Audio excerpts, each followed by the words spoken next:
무더운 날씨가 한동안 지속되었습니다. 건강한 모습으로 지켜주신 하나님께 감사를 드리고 오늘 읽은 본문의 말씀을 중심으로 해서 이 떡을 먹으면이라는 제목으로 잠시 하나님의 말씀을 함께 상고하고자 합니다. 카톡으로 연락을 하시면서 또 개인적으로 도전이 되거나 은혜를 받았던 내용들을 종종 저에게도 연락을 해주시는 경우들이 있는데요. 올 상반기 동안 좀 자주 이 톡은 받았던 것 같습니다. 선한 능력으로라는 제목의 아름다운 찬양이 있는데요. 참 도전이 되고 은혜가 되셨는지 꽤 많은 분들께서 따로따로 저에게 이 찬양을 알려주셨습니다. 아멘. 주님 날마다 우리와 함께 하십니다. 함께 하시는 우리 하나님의 그 선한 능력으로 날마다 새로운 나날들을 살아가는 우리 모든 안디옥의 가족들이 될 수 있기를 축원을 드립니다. 오늘 본문 앞부분에 보면 공짜로 떡을 먹었던 기억을 따라서 쫓아온 그 사람들을 향하여서 예수님께서 나는 생명의 떡이니 내게 오는 자는 결코 줄이지 않고 나를 믿는 자는 영원히 목마르지 않을 것이라고 말씀을 하셨습니다. 물론 우리 한글 번역 성경 중에는 떡 대신에 빵이라고 조금 더 신경을 써서 번역을 한 성경도 있습니다. 하지만 개인적으로는 떡이나 빵보다는 밥이라고 번역을 하는 것이 원래의 의미를 훨씬 더 잘 살려주는 번역이 아닐까라고 생각을 합니다. 떡이라고 번역된 이 단어는 가루로 된 가루를 구워가지고 반죽을 해서 구워서 만든 음식인데 유대인 사회에서는 보편적인 음식, 그러니까 일종의 주식으로 사용이 되었기 때문입니다. 예수님은 자신을 이런 밥이라고 소개를 하셨던 것입니다. 그런데 이 말씀을 들었던 유대인들 중에는 예수님과 그리고 예수님이 하셨던 말씀에 대해서 수군거리는 사람들이 있었습니다. 수군거렸던 사람들이 모든 것을 다 부정했던 것은 아니었던 것 같습니다. 42절 후반부에 보면 우리가 그 부모를 아는데 어찌하여 하늘에서 내려왔다 하느냐라고 했기 때문입니다. 예수님께서 비유적으로 자신을 떡으로, 밥으로 표현을 했는데 이 표현 자체에는 크게 불만이 없었던 것 같습니다. 다만 요셉과 마리아, 부모를 놔두고서 감히 하나님을 아버지라고 부르고 그리고 이 양친에서 태어난 것으로 알고 있는데 정작 그 본인은 하늘에서 내가 내려왔다라고 하는 이 말에 걸림이 되었던 것 같습니다. 사실 우리도 유대인들이 이런 식으로 반응을 하는 것, 얘기를 듣고서 수군수군 거리는 것에 대해서 전혀 이해하지 못할 것은 없다 싶습니다. 오늘날에도 신앙 고백이 다른 부분들이 있다라고 해서 너무 성급하게 좀 이단으로 정죄해버리는 경우들이 의외로 많이 있기 때문입니다. 당연히 문제 있는 이단들은 우리가 확실하게 정죄를 하고 단절을 해야 합니다. 하지만 좀 다르다고 해서 아니면 신앙이나 신학이 좀 과격하거나 급진적이라고 해서 섣불리 이단이라고 단정하고 단죄하고 정죄해버리는, 배척해버리는, 어쩌면 이것은 상대적으로 좀 손쉬운 방법이 아니겠습니까? 그런 모습도 우리들에게 많이 있기 때문입니다. 교회 안에서도 보면 당을 지어서 우리 편이 아닌 사람에 대해서 수군거리는 그런 경우들도 없지는 않습니다. 이 모든 사실을 잘 아시는 예수님께서 분명하게 말씀을 하셨던 것 같습니다. 너희는 서로 수군거리지 말라. 정직하게 말해서 우리들도 하나님의 분명한 말씀을 듣고서도 명백한 하나님의 말씀을 듣고서도 수군거리기가 쉬운 것 같습니다. 쉬운 정도가 아니라 의외로 좀 자주 수군거리게 되는 것 같습니다. 여러분, 하나님은 성경을 통하여서 우리에게 남색하지 말라고 분명히 말씀을 하셨지요. 그런데 오늘날 이 세대를 보면 어떻습니까? 동성결혼이 합법화되고 동성애를 죄로 규정하는 것에 대해서 반발을 갖습니다. 일반 사회에서만 그러는 것이 아니라 이 명백한 하나님의 말씀을 두고서도 교회 안에서조차 사람들이, 성도들이 수군수군하는 것입니다. 그 결과가 어떻습니까? 규모가 있고 대표한다 싶은 교단들에서조차 점차로 이것은 성경에 있는 말이기는 하지만 그 당시의 시대적인 부분을 우리가 감안을 해야 한다. 우리가 살아가고 있는 문화적인 상황을 고려해야 한다. 수군거리다가 결국은 공적으로 인정을 해주는 지경에 이르고 말았습니다. 개인적인 차원에서도 마찬가지인 것 같습니다. 예를 생각해 보면 좋겠습니다. 성경은 명백하게 술 취하지 말라고 말씀을 하십니다. 따라서 술을 마시고 술에 취하는 것은 불순종하는 죄임을 우리는 어렵지 않게 알 수가 있습니다. 따라서 술 취하지 않기 위해서 우리가 힘을 쓰는 것이 마땅한 태도일 것입니다.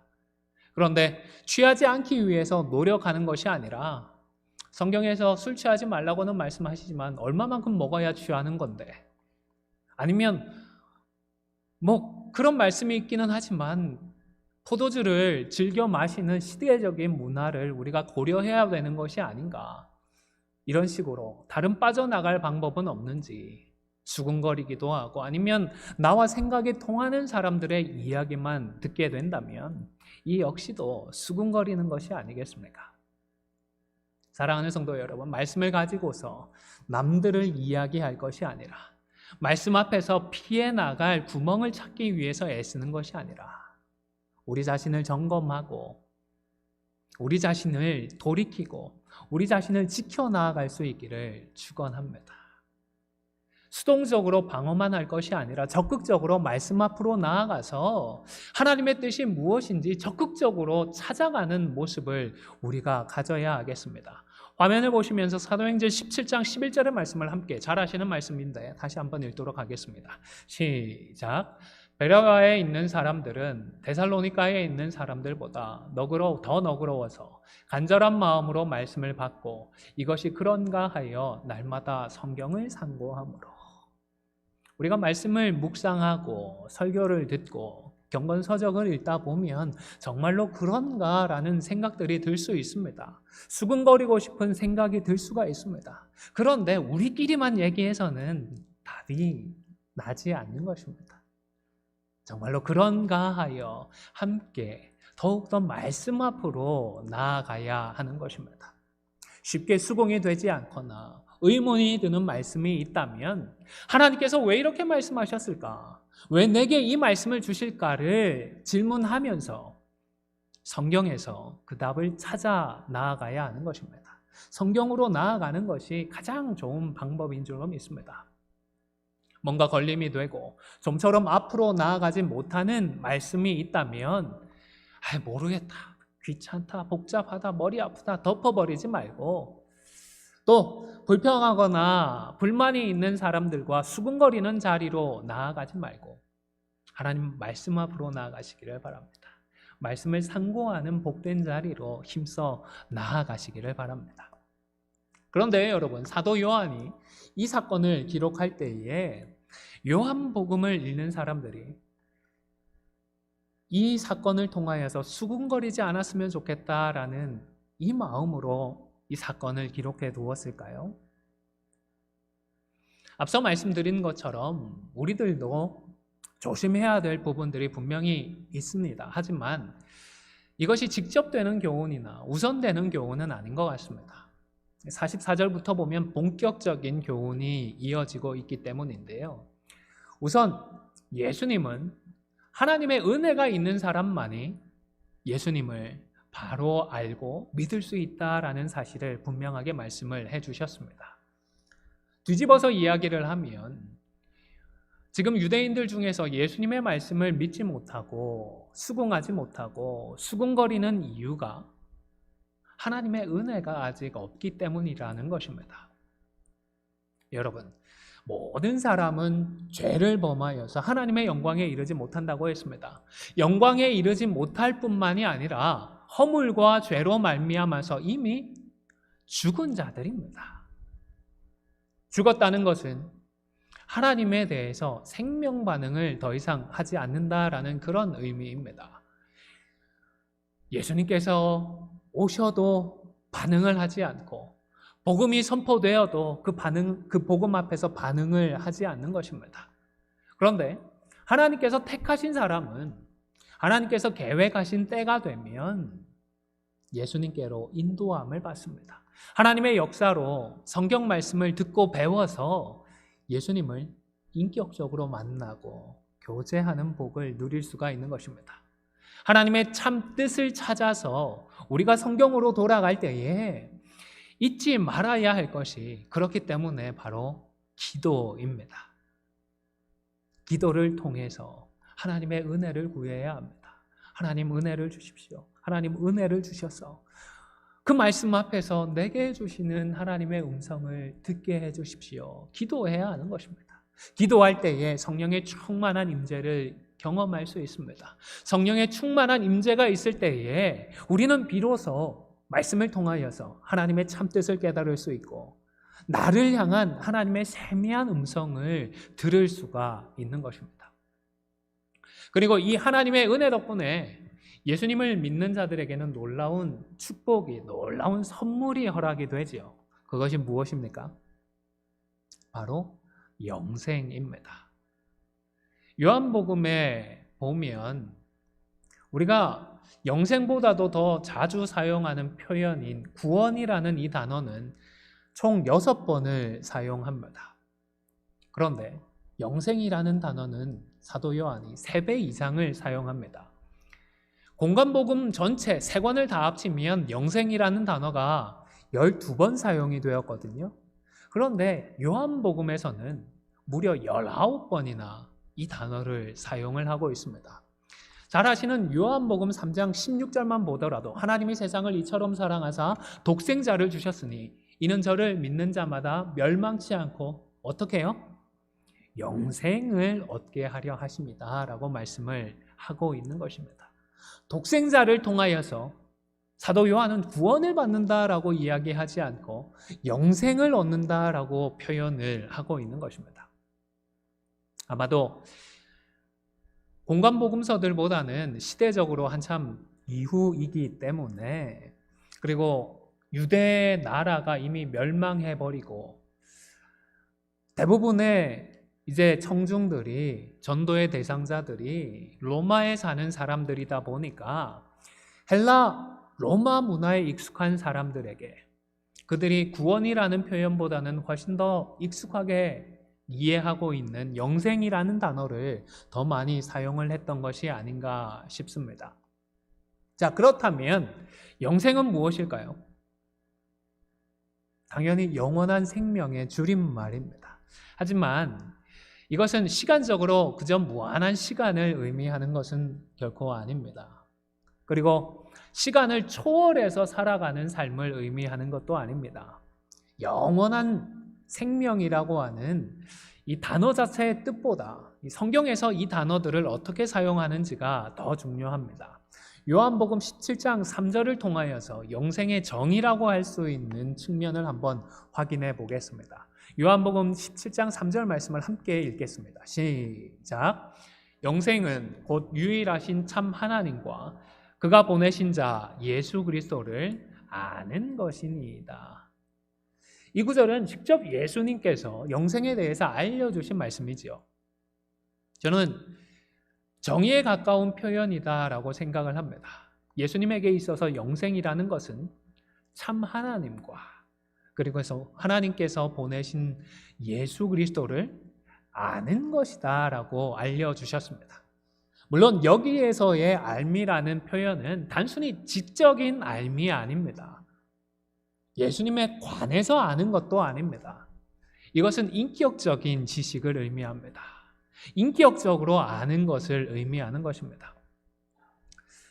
자신은 모르는데 이상하게 나에 관해서 알고 있는 사람을 만나는 경우들이 없지 않은 것 같습니다. 나는 생면부지의 사람인데 어떻게 누구시죠? 라며 찾아오는 경우들이 있는 것입니다. 반대로 나는 그 사람에 대해서 너무너무 잘 알고 있는데 그 사람은 나를 전혀 모르는 그런 경우도 있지요. 사실 이런 경우는 좀 많이 있지 않나 싶습니다. 우리는 연예인들도 알고요. 스포츠 스타도 압니다. 정치인들도 압니다. 정말 잘 아는 것 같습니다. 오바마가 어떻고 트럼프가 어떻고 바이든이 어떻고 얼마나 만나면 얘기를 많이 합니까? 그런데 정작 이 사람들을 우리가 만나봤나요? 우리는 만나보지 못했습니다. 그 사람들을 설령 만난다고 하더라도 그 사람들은 우리를 알아보지 못하는 것입니다. 이런 식으로 누군가에 관해서 안다는 것은 결코 인격적으로 아는 일이 아닙니다. 하나님에 관해서, 예수님에 관해서는 심지어 악귀도 지식이 있었습니다. 악귀가 내가 예수도 알고 바울도 아는데 라고 표현을 했기 때문입니다. 하지만 예수님에 관해서 알지만 하나님과의 인격적인 관계는 없었습니다. 오히려 원수된 관계에 악귀가 있었던 것입니다. 하나님을 알고 예수님을 안다는 것은 결코 이분들에 관해서 아는 것이 아니고 인격적으로 알아가는 것입니다. 서로가 서로를 직접 아는 것입니다. 예수님도 나를 아시고 나도 예수님을 알아서 함께 만나 인격적으로 교제를 누리는 것입니다. 말씀을 통하여서 그리고 믿음을 통하여서 이런 참된 관계가 형성이 되면 예수님을 통하여서 우리가 공급받게 되는 것이 참 생명이고 바로 이 영생인 것입니다. 그렇기 때문에 영생은 장차 우리가 누릴 어떤 복된 것이 아니라 지금 오늘 이 자리에서부터 이미 누릴 수 있는 축복이기도 합니다. 요한복음 5장 24절을 보시기를 바랍니다. 내가 진실로 진실로 너희에게 이르노니 내 말을 듣고 또 나 보내신 이를 믿는 자는 영생을 얻었고 심판에 이르지 아니하나니 사망에서 생명으로 옮겼느니라. 우리말에 보면 영생을 얻을 것이다 라고 미래적으로 번역해 두지 않았습니다. 얻었고라고 해서 이미 얻었다, 좀 성취가 되어진 완료의 형태로 좀 번역이 되어 있기는 하지만 원어 성경을 보면 현재 형태로 기록이 되어 있습니다. 지금 현재 영생을 얻는다라는 그런 의미인 것입니다. 현재 능동태의 형태로 사용을 했습니다. 참 놀라운 말씀이 아닙니까? 은혜의 말씀입니다. 예수님을 믿는다고 해서 우리의 상태가 완전히 달라진 것이 아니잖아요. 여전히 부족합니다. 신분적으로야 하나님의 자녀가 되었지만 여전히 연약합니다. 수십 년 신앙생활을 해도요, 매주일 예배 자리에 나와서 우리의 삶을 돌아보면 어떻습니까? 아직도 염치가 없다라는 생각이 들 때가 많이 있습니다. 그럼에도 불구하고 하나님은 우리에게 영생을 주십니다. 영생을 누리게 해주시는 것입니다. 놀라운 사랑이 아닐 수가 없습니다. 그런데 이 영생과 관련해서 이 비결이라고 표현하기에는 좀 너무 방법론으로 수단으로 치우치는 것 같고요. 핵심이라고 표현을 하면 어떨까 싶습니다. 영생의 핵심이 무엇이겠습니까? 예수님이십니다. 그래서 예수님은 오늘 본문에서 예수님 자신을 참된 양식으로 그리고 참된 음료라고 소개를 하셨습니다. 55절 말씀은 화면을 보시면서 함께 읽도록 하겠습니다. 시작.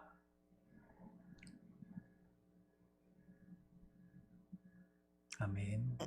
사실 예수님의 이 말씀에 따라서 초대교회 때부터 성찬을 나누며 함께 주님에 대한 믿음을 고백을 했습니다. 그러다 보니까 교회와 성도들에 대한 이상한 오해도 있었고 괴상한 소문들도 퍼졌습니다. 무엇일까요? 예수쟁이들이 사람을 잡아먹는다라는 소문이었습니다. 하지만 이것은 예수님께서 우리를 위해서 찢기시고 피 흘려주심을 상징하는 것이고 우리는 떡을 마시고 포도주를 마실 때마다 주님의 십자가를 기념하죠. 이 땅에서 우리가 섭취하는 음식과 음료는 불완전합니다. 불충분합니다. 그래서 먹었지만 또 먹어야 합니다. 어젯밤에 아무리 많이 먹고 자도 오늘 아침에 일어나면 또다시 꼬르륵거리는 것이 우리의 삶인 것입니다. 하지만 주님께서 주시는 생명은 참된 것들이기 때문에 우리를 살리기에 충분한 영적인 양식이 되는 것입니다.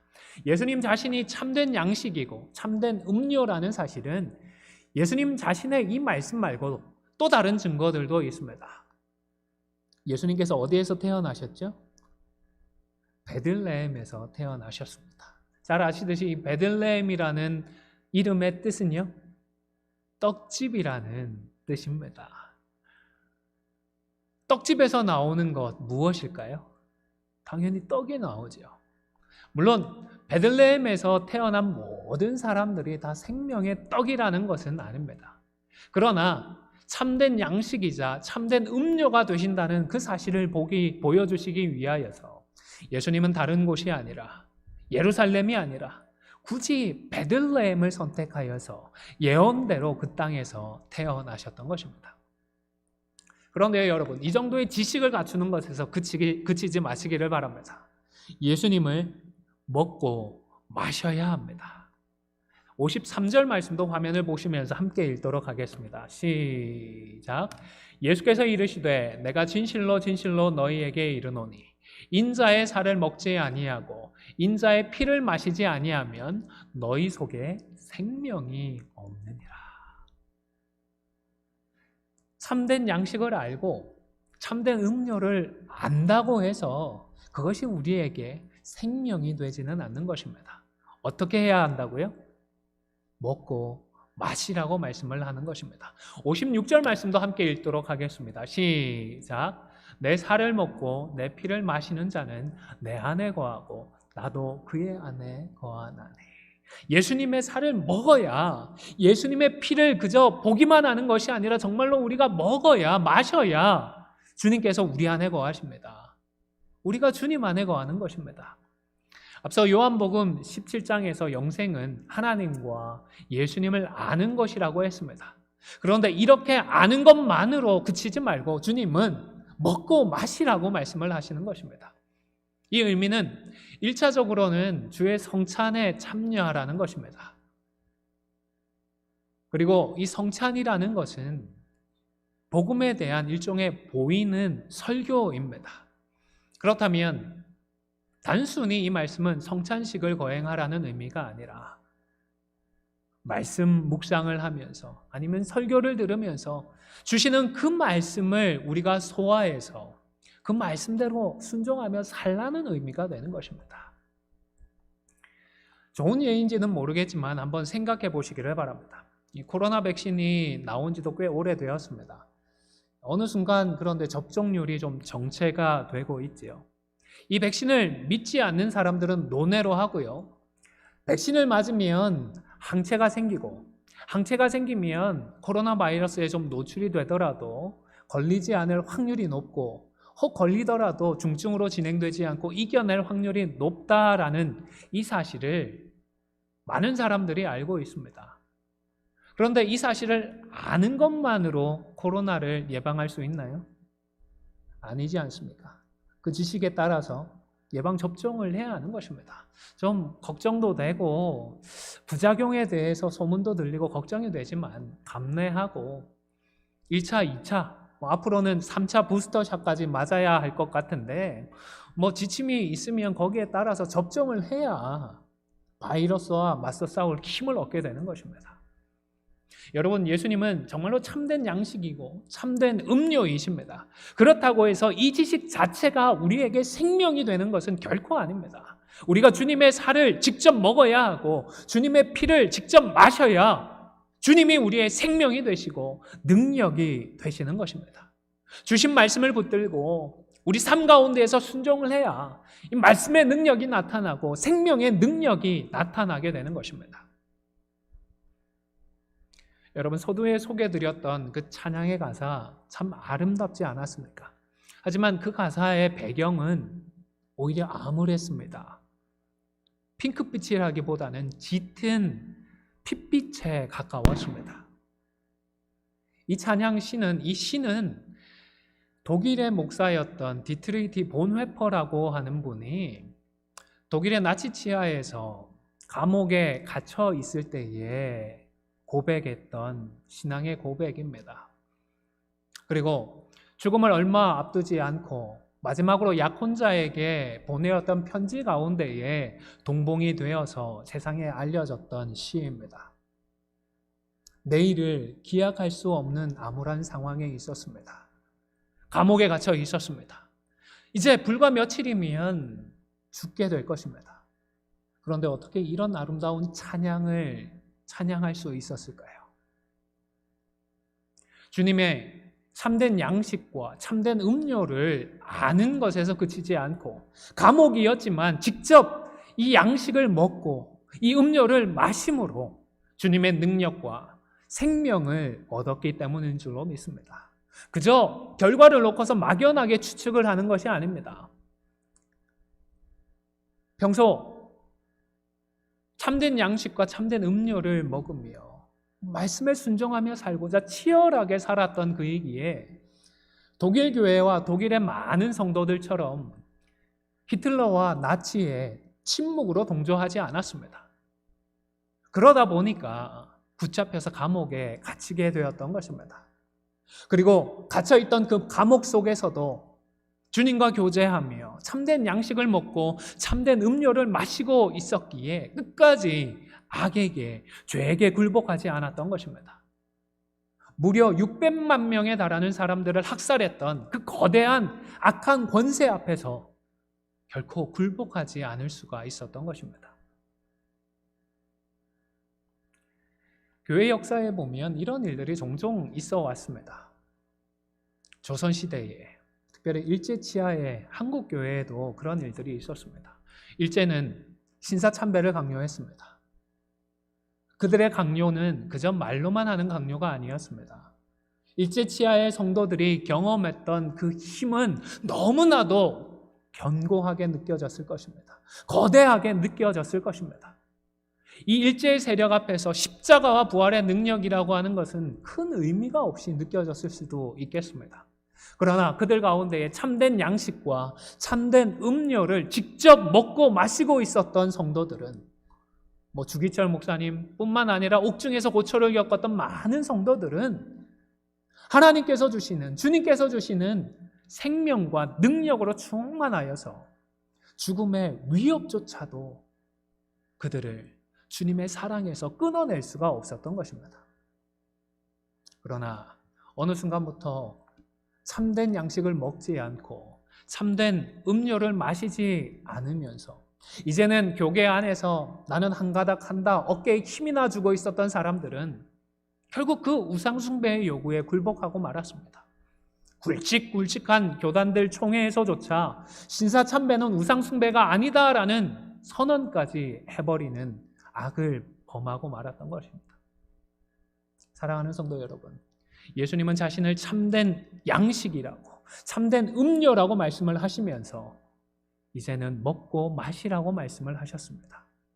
그저 참 좋은 양식이고 좋은 음료라고 구경만 하거나 아니면 남들에게 잘 보이는 장소에 장식만 해두는 것이 아니라 먹고 마시기를 바랍니다. 한두 번 먹고 맛보는 것이 아니라 날마다 먹고 마셔야 합니다. 매끼 우리가 하나님 앞에 드리는 식사의 기도 시간이 우리가 참된 양식을 먹고 마시는 참 좋은 시간이 될 수 있다 싶습니다. 식사 기도를 그저 안 하면 좀 찜찜하고 안 하면 하나님께서 좋아하지 않으실 것 같으니까 그저 의무감에 형식적으로 하는 것이 아니라 이때마다 우리가 주님의 그 피와 살을 생각하며 감사의 기도를 드리는 것입니다.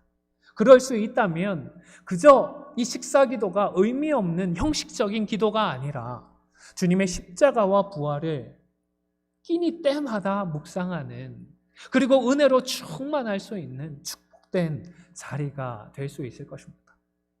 아무쪼록 참된 양식을 직접 먹고 참된 음료를 직접 마심으로 비록 세상이 점점 더 어두워진다고 하더라도 그 어두운 세상 속에서 더욱더 빛나는 작은 불꽃으로서 더욱 밝고도 뜨겁게 불타오르는 저와 여러분이 다 되실 수 있기를, 그리스도의 사랑으로 복음으로 밝게 빛나는 우리 안디옥이 될 수 있기를 주님의 이름으로 간절히 축원을 드립니다. 잠시 기도하겠습니다. 참되오신 아버지 하나님,